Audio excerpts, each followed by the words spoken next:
Hello दोस्तों, नमस्ते प्रणाम। हम रुआ सबके बीच में एगो मुंडन के गीत लेके आयल बने। ई आप सब मुंडन में भी गा सकेनी जा, जनेऊ में भी गा सकेनी जा। ए गीत के आप सब फुल वाच करके सुनी जा और कमेंट द्वारा बताई जे कि हमार गीत आप सबके कैसा लागल।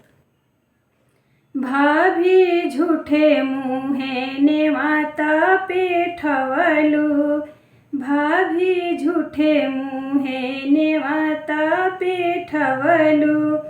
नानद लागल बाटे बबुआ के मुंडन, अकेले गाड़ी धैले आईहा। नानद लागल बाटे बबुआ के जाने ओहो, अकेले गाड़ी धैले आईहा। नानद जाने लूना भैया तोहर नौकरिया हो, अकेले गाड़ी धैले आईहा। नानद जाने लूना भैया के नौकरिया हो, अकेले गाड़ी धैले आईहा। नानद छुट्टियो ता मिले बड़ी काम हो, अकेले गाड़ी धैले आईहा।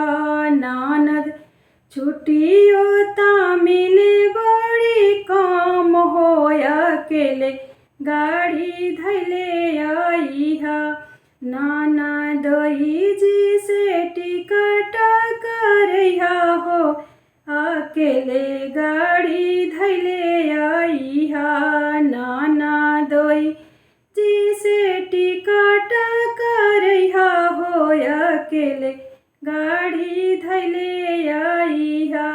जाने लीहा भाईनवा के साथ हो, अकेले गाड़ी धैले आईहा।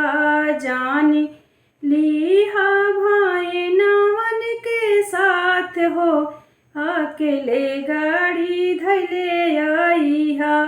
बढ़ी जइहे इहाँ खर्चा हमार हो, अकेले गाड़ी धैले आईहा।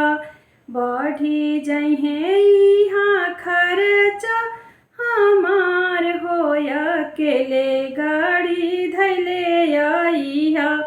भाभी पापा के हमारे संपत्तिया, भाभी पापा के हमारे संपत्तिया। भाभी भैया के हमारे हा घरवा, भाभी भैया के हमारे हा घरवा। भाभी खर्चा के काहे इतना डर हो, अकेले नाही आइब नैहर।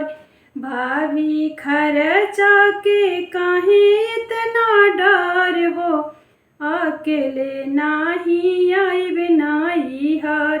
भाभी झूठे मुँहे नेवाता पेठवलू, भाभी झूठे मुँहे नेवाता पेठवलू। नानद लागल बाटे बबुआ के मुंडन, अकेले गाड़ी धैले आईहा। नानद लागल बाटे बबुआ के जाने ओहो, अकेले गाड़ी धैले आईहा।